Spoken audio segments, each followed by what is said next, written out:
PMC News. Informação que gera valor.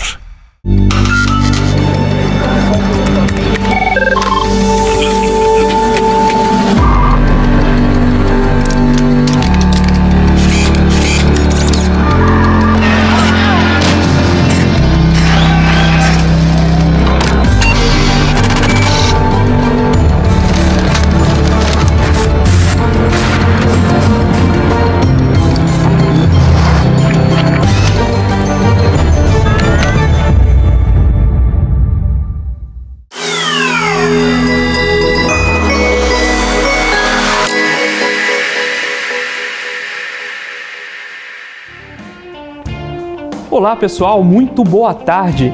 Estamos no ar com mais um Você com Dinheiro e hoje com um convidado bastante especial. Estamos aqui com Gabriel Fenili, executivo de contas globais da Com Dinheiro, para bater um papo com você, investidor, sobre como pensar o seu patrimônio de maneira mais abrangente, deixar de pensar o seu patrimônio só no Brasil. O que a gente tem de alternativas para mandar o dinheiro para fora? Estou vendo aqui o pessoal no chat comentando sobre comprar dólar. Não caia nessa, não vá colocar dólar embaixo do colchão e achar que é investimento. A gente tem um papo muito interessante hoje com o Gabriel Fenili para conversar justamente sobre quais alternativas nós temos para fazer investimentos no exterior, mas da maneira correta. Gabriel, muito obrigado por aceitar o nosso convite.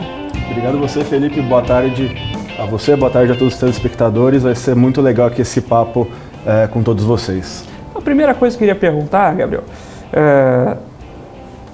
para mandar dinheiro para fora, para investir em moeda forte, precisa ser milionário ou não? Você tem canais mais acessíveis? Não. Hoje você tem diversos veículos que podem acessar investimentos lá fora. Diversas corretoras estão abrindo aqui a possibilidade de contas internacionais, né? Mesmo para investidores sediados no Brasil. Temos fundos que acessam veículos lá fora, então ações, outros fundos, outros ETFs, bonds. Então hoje o investidor brasileiro aí tem uma gama muito grande de opções para diversificar o seu patrimônio. Você consegue trazer um pouquinho dessa dimensão para a gente? Sei que o mercado de fundos brasileiro cresceu bastante nos últimos tempos. Você consegue dizer para a gente um cheiro de como foi o crescimento desses investimentos no exterior? Desde os novos cenários macroeconômicos que a gente está vendo acontecer por aqui, os fundos estão alocando de forma maior, né, mais massiva em produtos internacionais, inclusive gestoras abrindo escritórios, abrindo fundos lá fora para aproveitar essa diversificação, né, do patrimônio dos seus cotistas. O Helder está comentando aqui, a partir de $100 você compra lá fora, mas você comentou de gestores que fazem alocações estrangeiras. Você precisa investir em um ativo estrangeiro propriamente para estar exposto a dólar ou não? Existem fundos que eventualmente alocam parte do seu patrimônio em moeda estrangeira a depender do cenário atual. Exatamente. A gente vê muitos fundos locais, né, fundos multimercado, fundos e ações, né, com investimento em BDR, que também tem essa exposição, né? Então, você não precisa diretamente colocar o seu dinheiro lá fora, você consegue terceirizar esse seu patrimônio aqui para gestores locais. Quais são as alternativas mais comuns para quem está começando a investir em capital estrangeiro? Quais são os caminhos que geralmente são utilizados? O que você tem aí na manga de canais de acesso? Bom, tem as corretoras, né? Não sei, a gente pode falar nomes aqui? Não, olha, aqui todo mundo é nosso amigo, né? Não, ótimo. Temos, acho que hoje a mais conhecida hoje, a Avenue, né? Do Roberto Lee, que era da XP. Vemos diversos outros players no mercado também disponibilizando esses meios de acesso, né? Primeiro para ter o acesso direto a bolsas estrangeiras. Então hoje com uma conta em uma dessas corretoras, você pode comprar ações da NYSE, da Nasdaq, ETFs, mutual funds, enfim, você tem esse acesso maior, né, e direto, né, não dependendo aqui de um veículo local. Aí, o que eu escuto por aí é que eles prestam um serviço, né, super bom, com suporte em português também, né, então você acaba que talvez nem precise de um conhecimento de uma língua estrangeira para acessar esses investimentos internacionais. Agora, e por que não, se a resposta for não, né, usar, por exemplo, o investimento via BDRs, né? BDR não é propriamente uma ação, é um recibo de depósito.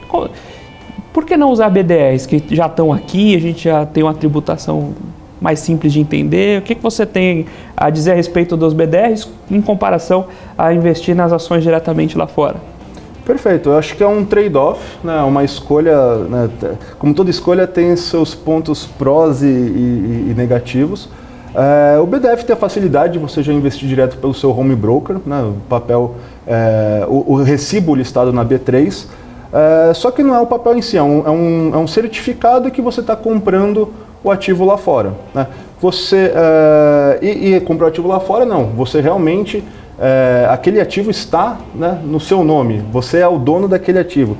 Então, é uma ferramenta boa para diversificação, para facilitar o acesso dos investidores locais a papéis lá de fora, sejam ações ou hoje até mesmo ETFs, né? Hoje temos algumas classes diversas de ETFs listados como BDRs, né? Final 37, 38, 39, então tem essa facilidade.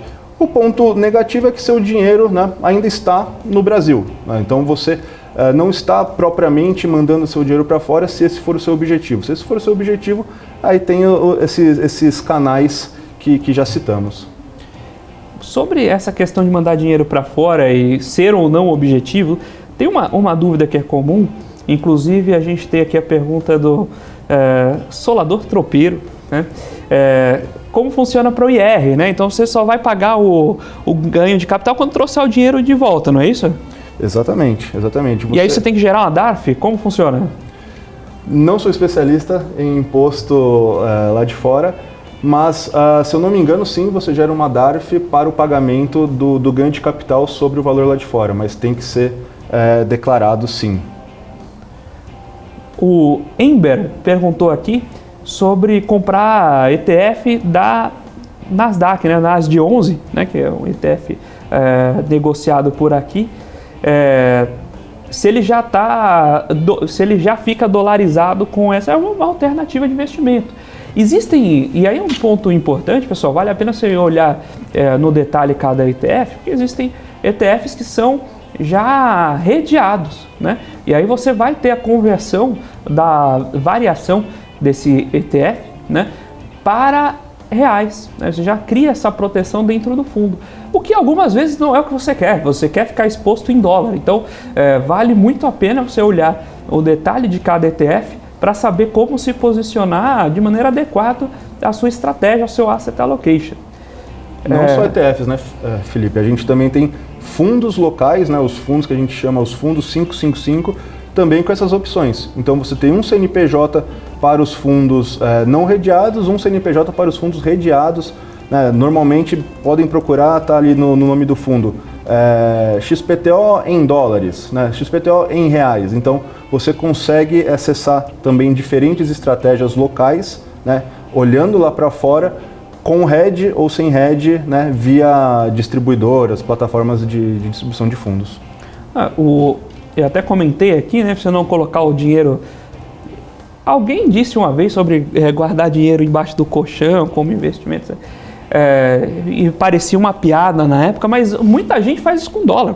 Guarda o dólar na gaveta e acha que isso é investimento em dólar. Pessoal, não façam isso.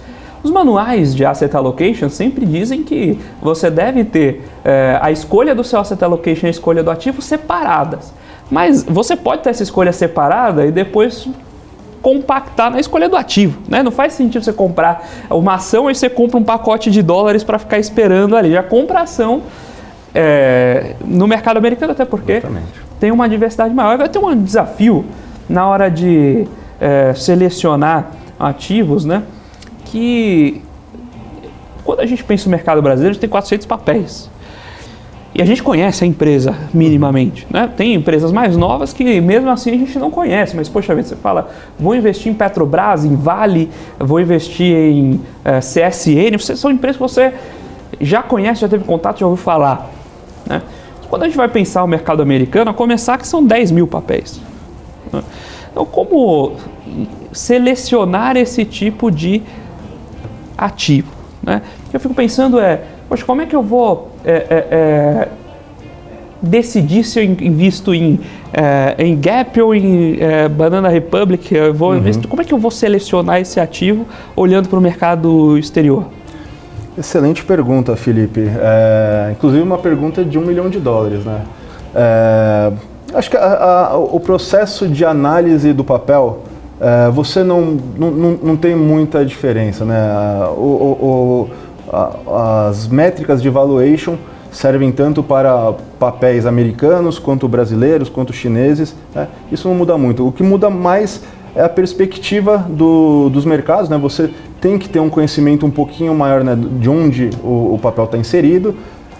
E, claro, você sempre pode fazer a terceirização dessa escolha, né? Sempre tem ali o papel do gestor de fundos, que tem um conhecimento maior, tem acesso a ferramentas não tão disponíveis para investidores de varejo, então ele consegue ter uma visão maior, né? Então, até puxando um pouco a sardinha aqui para o nosso ganha-pão com dinheiro, diversas gestoras locais, né, usam com dinheiro, seja para análise de ações americanas, fazer comparação de ações locais, né? Então, poxa, eu quero uma análise de varejo, quero comparar Magazine Luiza, né? Bom, vai ser uma comparação um pouco dispar, mas Magazine Luiza e Amazon. Com Amazon, com Walmart.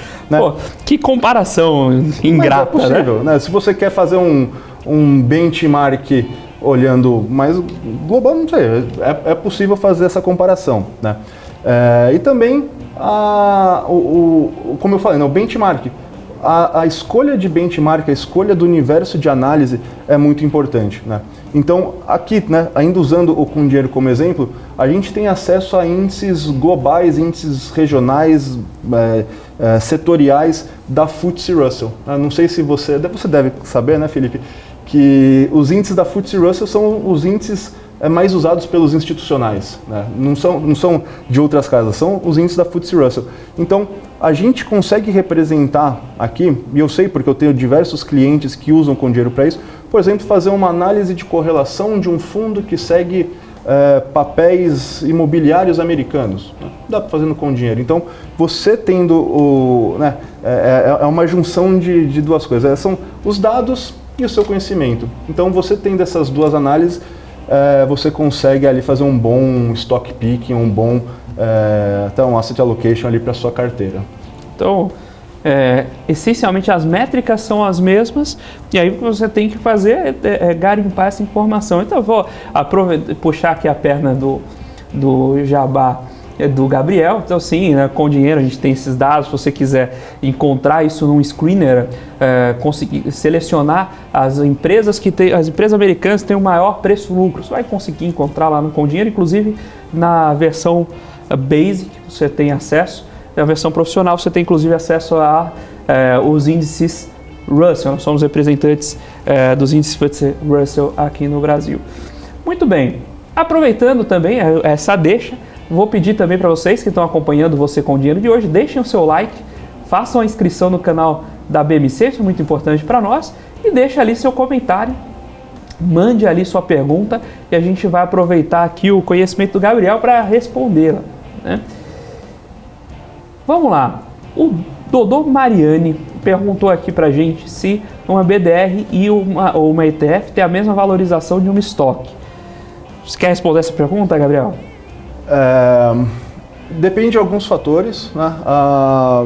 Primeiro, a gente tem que ter em mente a liquidez do papel, né? Não adianta você ter uma BDR que representa, né, um recibo de uma ação lá fora, essa BDR não tem tanta liquidez aqui no Brasil. Então, vai ter um descasamento, né, nessa cotação. Variação cambial, mas podemos dizer ali que, em via de regra, deve seguir mais ou menos o mesmo caminho, né, tanto o BDR quanto o papel estrangeiro. Mas quando a gente pensa um ETF, por exemplo, ele geralmente é baseado na composição de um índice, né? É um pouquinho diferente. De fato, a BDR ela tem essa ideia de ser lastreada em um papel, né? É uma correlação, se não 1 para 1, é 1 para 2, mas enfim, uma relação com um papel direto. ETFs geralmente são negociados em cima de índices, né? O ETF ele é montado em cima de um índice, né? Ele vai comprar os papéis para representar um índice, né? Então, poxa, eu quero o Nasdaq, o ETF que representa o Nasdaq 100, né?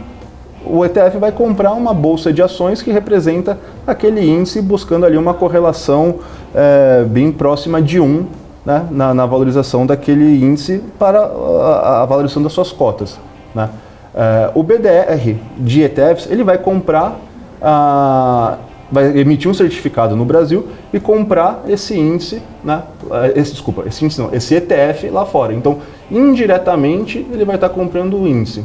Diretamente, ele vai estar comprando o ETF montado em cima desse índice. Deixa eu fazer uma outra pergunta, é um pouquinho até desconexo do tema, mas já fiz essa pergunta para vários gestores, ninguém me responde. E por que quando a gente compra um fundo imobiliário, eu não posso chamar de ETF?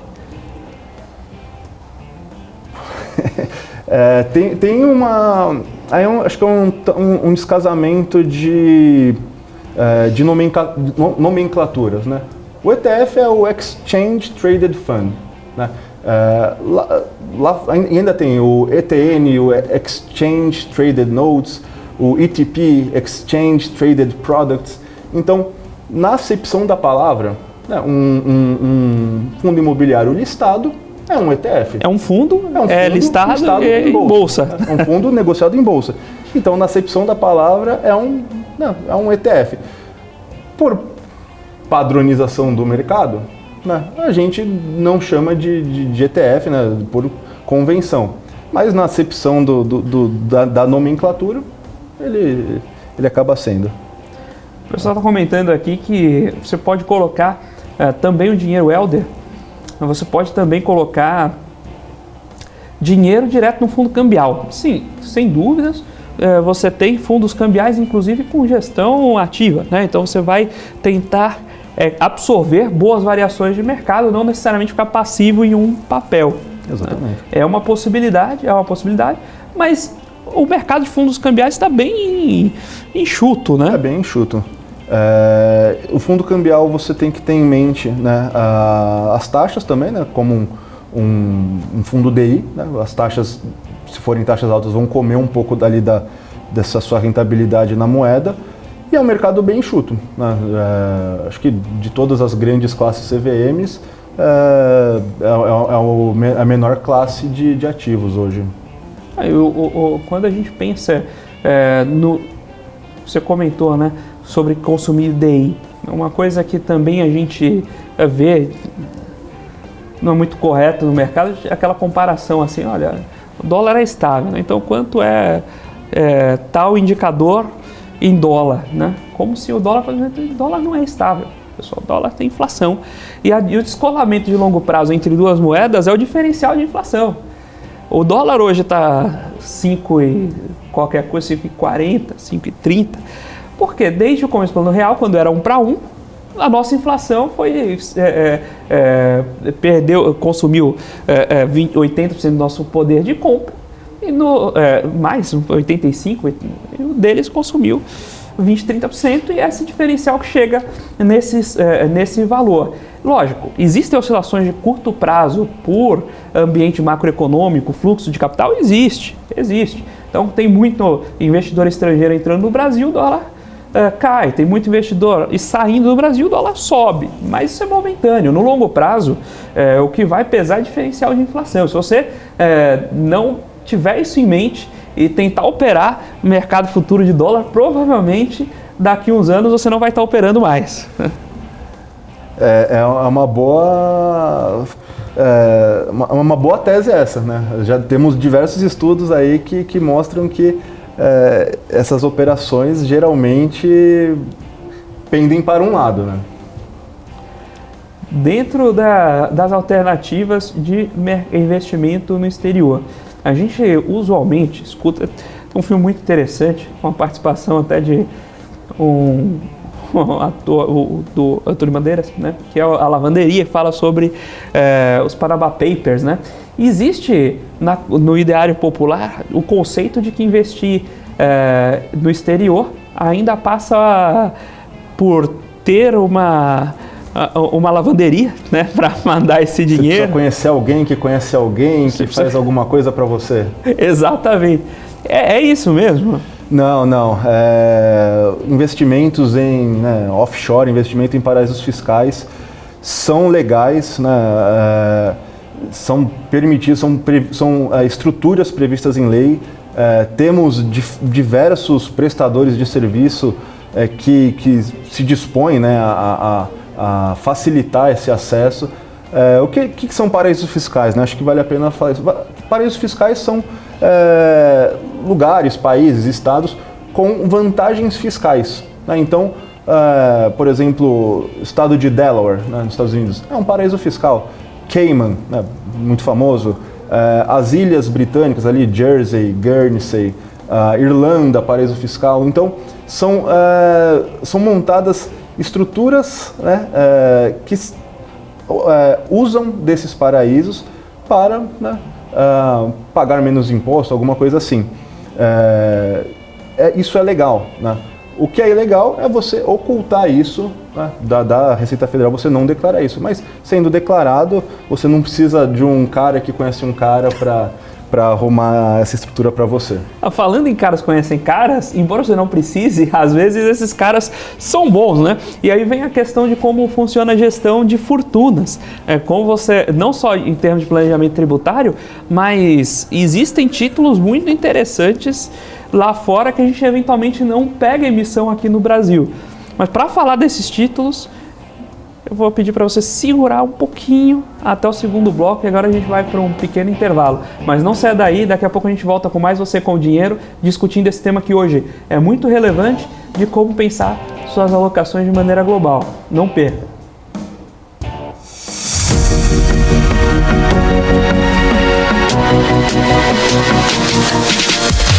PMC News. Informação que gera valor.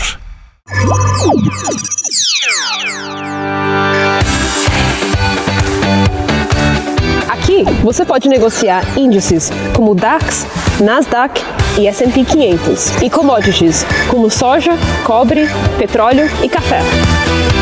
Além de ações e ADRs das maiores empresas do mundo, como a BMW, Google, Apple, Netflix e Disney.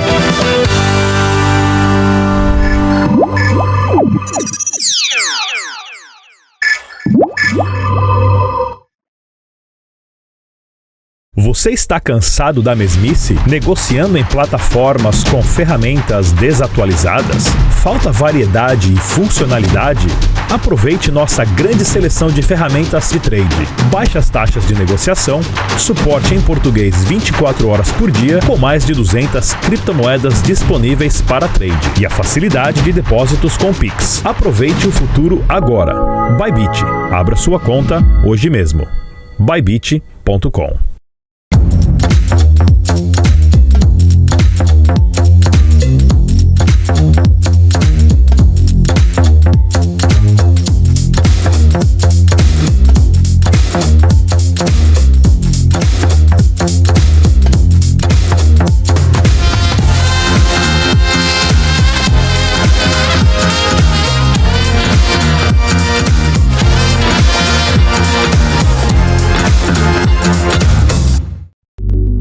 Você acha que teve influência do seu pai na carreira que você seguiu? Por exemplo, eu tenho muitos amigos médicos e os pais são médicos, né?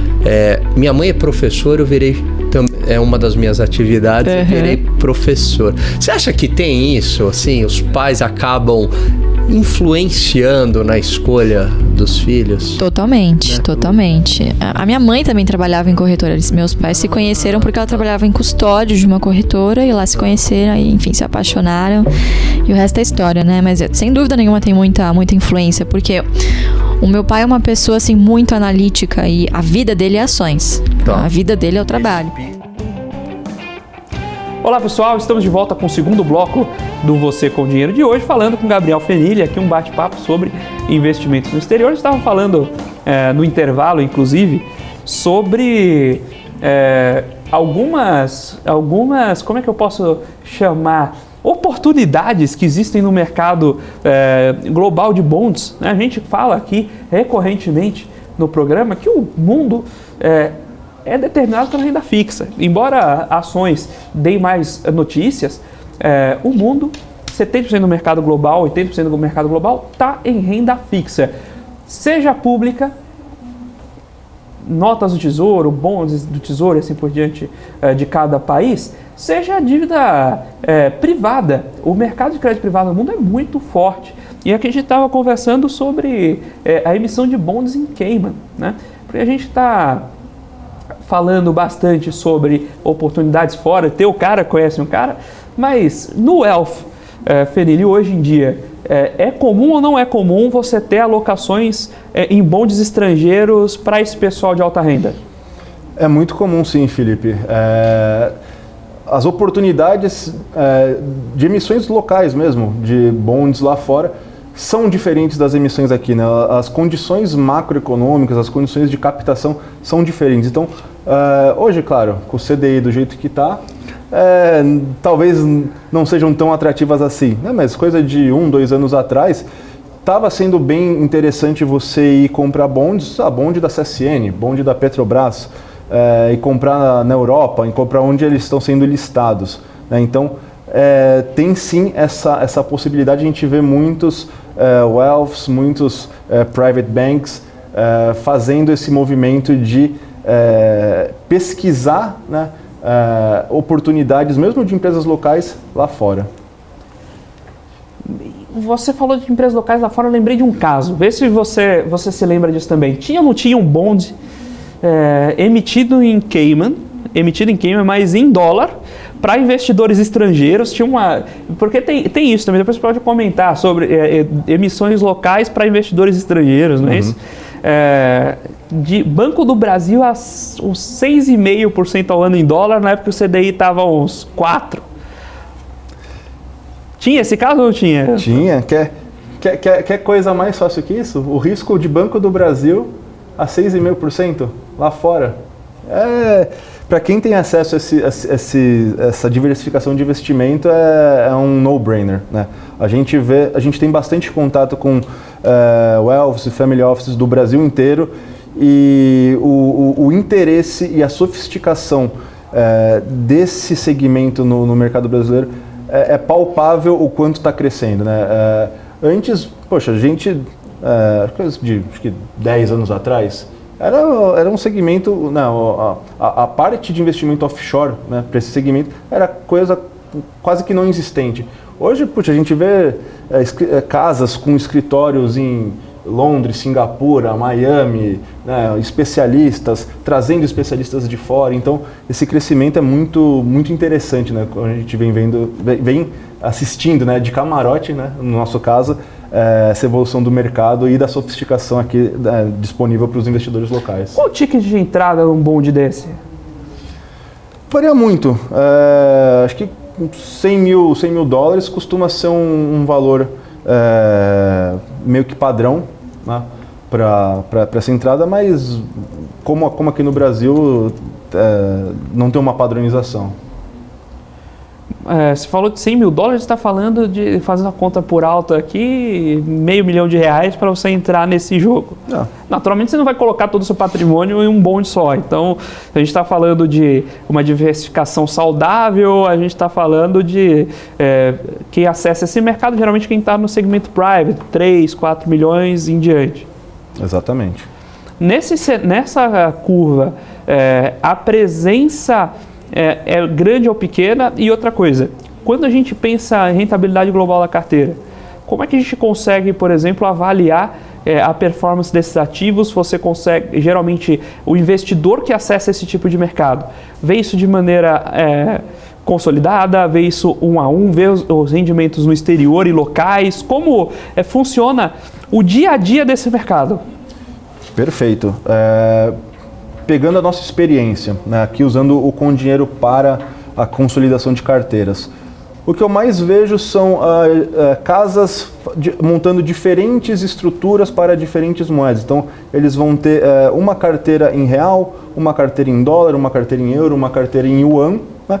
E aqui, pelo menos no nosso caso, a gente permite o que a gente fala de agrupamento das carteiras. Então você pode ter essas diferentes estruturas, porém ver a rentabilidade em real, em yuan, enfim, como for, já fazendo a conversão das carteiras ali pela taxa do dia, fazendo, né, contabilizando tanto o ganho de ativos quanto o ganho de currency, né, de moeda. Mas ainda é comum você deixar, por exemplo, caixa no exterior ou não? Geralmente o que está fora é a parte investida e caixa você mantém local. É comum.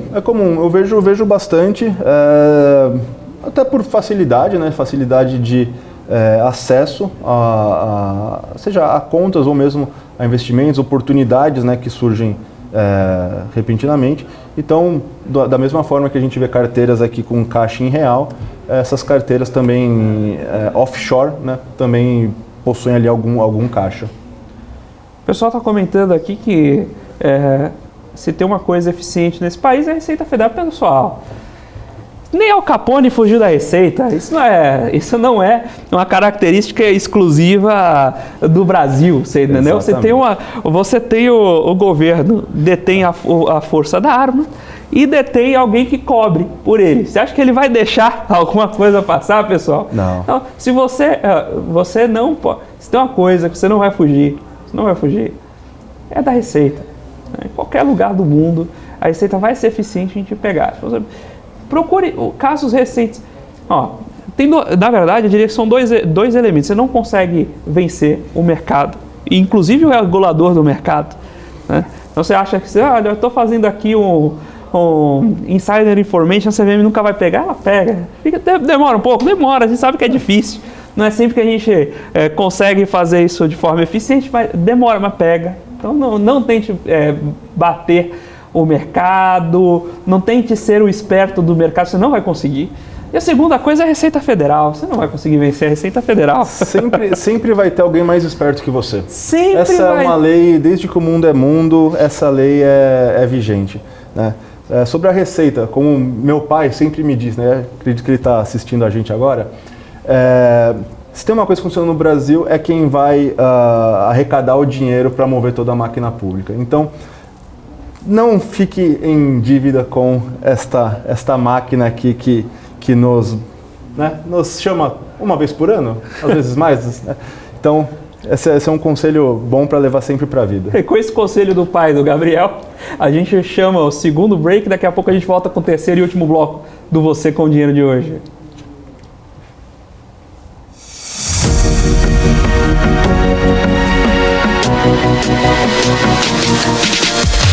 PMC News. Informação que gera valor.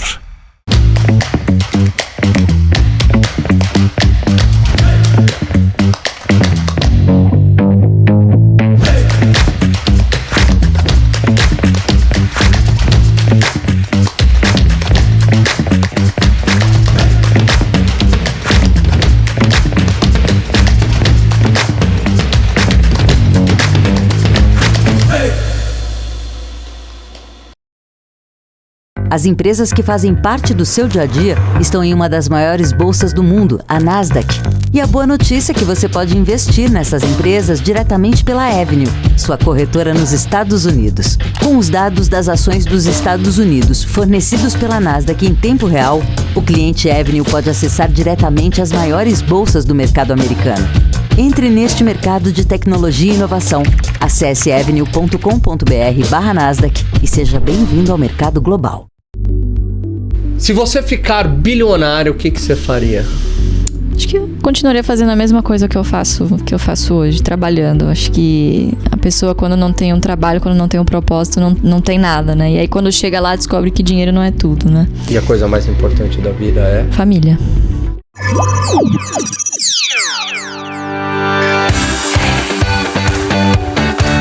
Aqui você pode negociar índices como DAX, Nasdaq e S&P 500 e commodities como soja, cobre, petróleo e café.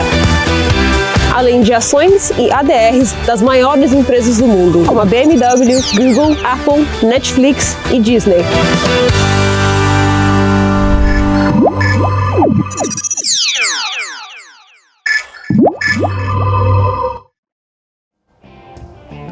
Olá pessoal, estamos de volta com o terceiro e último bloco do Você com Dinheiro de hoje, batendo um papo sobre investimentos no exterior com Gabriel Fenili, gerente global de contas da Com Dinheiro. Antes de seguir aqui no assunto, eu não posso deixar de pedir aquele like para vocês. Então, deixe seu like, faça sua inscrição no canal da BMC News, é muito importante para nós, e deixe também seu comentário, suas dúvidas. Às vezes surge essa dúvida, né? Mas o programa é ao vivo mesmo? Então sim, o programa é ao vivo. Durante sua pergunta você vai ver ela sendo respondida. Gabriel, quais são os fatores de risco que o investidor deve levar em conta antes de pensar a alocação global? Então, o que ele tem que levar em consideração que é diferente na hora de fazer uma aplicação fora do que ele está acostumado a ter de controle de risco aqui no Brasil? Acho que o principal é o fator câmbio, a variação cambial. Outro ponto, se aqui no Brasil a gente está expostos a alguns fatores macro, né, lá fora, né, global, a escala aumenta monstruosamente. Então você vai estar exposto a muito mais fatores de oscilação dos seus investimentos. Claro, é possível, né, mitigar esses riscos. A literatura ensina formas de você redear sua carteira, de fazer a proteção da sua carteira, mesmo para carteiras globais. Mas sempre é bom, né? Como a gente costuma falar lá no Com Dinheiro, a parte mais importante de uma gestora sempre é o controle de risco. Você não vai muito longe, você pode ter um excelente stock picker, né? Se ele não tiver um controle de risco excelente por trás dele também, ele não vai, né, desempenhar, vai estar exposto a muito mais do que só imagina. Então, para o investidor também que vai se expor globalmente, é a mesma coisa. Conheça os riscos, né? Conhecendo os riscos, você consegue estar um pouco mais preparado para enfrentá-los. Como diria o James, né? James da NCH, teve aqui conosco também, fala que defesas ganham campeonatos, né? Então, antes de... o primeiro passo para você ganhar dinheiro é não perder. Né? Exato.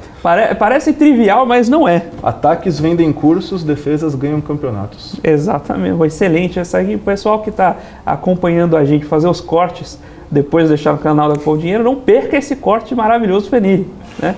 Como é que é? Repita a frase, Fenili. Ataques vendem cursos, defesas ganham campeonatos. Perfeito. Então, essa aí vai sair aquela frase de efeito com a legenda ali, né? Com as aspas do Fenili. Muito bom. Fenili, a gente comentou um pouco sobre aplicações via bonds, né? E eventualmente em paraísos fiscais, mas não necessariamente. Fala um pouco sobre o mercado de ações, pensando em BDRs e assim por diante. Mas quando a gente pensa em investir em ações no exterior, tem um outro fator que a gente tem que colocar em consideração, que não é só o macroeconômico. De fato, os mercados, quando a gente fica fechado no mercado brasileiro, a gente deixa de acompanhar um monte de ativos, né? Tanto, a gente comentou se tem um bom no Banco do Brasil, que tem uma regra diferente, mas mesmo setores econômicos, né? A gente tem uma bolsa ainda muito enxuta aqui, não é isso? Sim, exatamente. A Bolsa Brasileira é uma bolsa, uma das, se eu não me engano, uma das 20 maiores do mundo, mas ainda assim, em diversificação, é uma bolsa muito focada em commodities, né, em bancos, serviços financeiros. E existem muitos outros setores, né, que, porventura, nem representados por uma única empresa tem aqui no Brasil. Né? Então, não sei, dos Estados Unidos, maior bolsa, maior mercado do mundo, lá você encontra ações, estratégias, ETFs, enfim, a diversificação que você quiser. Né? Eu lembro que fez um relativo barulho, um fundo local aqui de investimento em urânio. Poxa, lá nos Estados Unidos você consegue investir direto em ações expostas a urânio. Ou então, fundo de, investimentos diversificados. Lá você tem um acesso, uma gama muito maior, né, às empresas diretas que estão envolvidas com esses mercados. Então, sim, para a diversificação, o mercado americano e mesmo o mercado, a Alibaba, veio de repente uma baita empresa ali para uma ação que virou representativa no mundo inteiro, ação chinesa, né? Então, lá fora você tem uma diversificação, uma liquidez, né, possibilidades muito maiores do que só ficar restrito aqui no Brasil.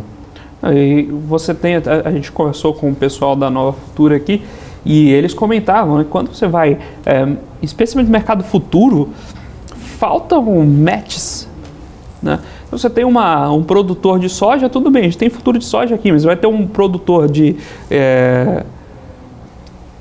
diversos outros produtos agrícolas que a gente atua aqui, e não tem futuro, né? Então você tem que montar uma estrutura sintética, balanceada, você depende ali de uma correlação. Em momentos de estresse, quando você mais precisa, provavelmente isso não se adapta bem à correlação que você desenhou, né? Então, ter essa abertura em outros mercados ajuda bastante. E ao custo de manter essa estrutura, né? O custo de competitividade que a gente acaba deixando na mesa por não ter tanta diversificação assim. Imagina um produtor americano da mesma commodity que um produtor brasileiro lá, aqui, né? Lá você tem acesso à CME, a maior bolsa de commodities do mundo. Ele é fácil, né? Poxa, eu preciso proteger aqui minha plantação de tabaco. Poxa, preciso proteger minha plantação aqui contra o clima. Sabia que tem derivativo de clima? Sim, tem um amigo, inclusive o Vinícius Loureiro, se estiver assistindo a gente, forte abraço, que inclusive pesquisa sobre esses derivativos de clima, né? Então, você consegue, poxa, vai chover menos do que o previsto. Está previsto 25 dias de chuva, vai chover 20. Compra uma proteção para isso. E a proteção não é só uma capa de chuva, você consegue se proteger via derivativo lá nos ativos listados nos Estados Unidos. A gente está vendo aqui, né, no Brasil progressivamente uma evolução na diversificação. O B3 está fazendo um trabalho muito sério quanto a isso, a CVM abrindo ali um escopo regulatório também para permitir um pouco mais de flexibilidade, mas ainda assim, né, para alcançar o maior mercado do mundo, né, ainda falta alguns passos para alcançá-los. Quantos fundos tem o mercado americano, por exemplo, em comparação com o brasileiro, para a gente ter uma ideia de como esse mercado é formado? Primeiro que as estruturas são diferentes, né? Então, aqui no Brasil, se eu não me engano, devem estar em torno de 25 mil fundos diferentes. Estamos falando de CNPJs diferentes, né? Isso inclui fundos feeder, fundos exclusivos, fundos para profissionais, enfim. 25 mil CNPJs diferentes só dos fundos 555. Nos Estados Unidos e na maioria dos outros mercados, primeiro que a estrutura tem a estrutura de share class. Então, um mesmo fundo, uma mesma estrutura pode ter ali, por exemplo, uma classe redeada e uma classe não redeada, uma classe para varejo, uma classe para profissional dentro da mesma estrutura. Levando isso em consideração, ainda assim a diferença é enorme, gigantesca. Se eu não me engano, a última vez que eu olhei na Morningstar, né, parceiro também do Com Dinheiro, só nos Estados Unidos eram coisas de acho que 100 mil fundos, não share classes, fundos, tá? Sem contar ETFs, hedge funds, que aí tem uma legislação diferente. Então uma gama uma diversidade muito grande, né, em relação a que a gente... Você acha que dá para ter um hedge fund aqui no Brasil? A legislação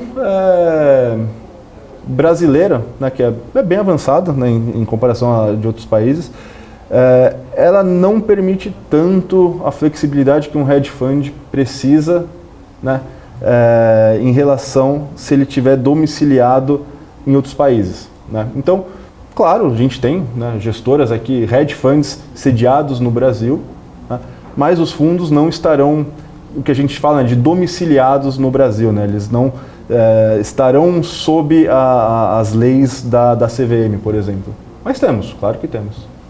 O hedge fund, só para explicar para o pessoal, é aquele fundo que faz hedge, né? Um fundo super seguro, protegido, não é isso? É o fundo que pode fazer tudo de tudo, não deve muita explicação a ninguém.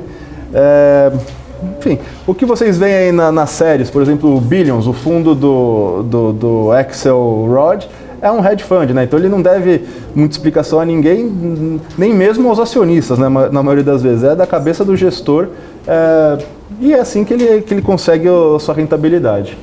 Mas tem muita hedge fund exatamente não, mas uma aproximação seria justamente o oposto, a contraparte do hedge.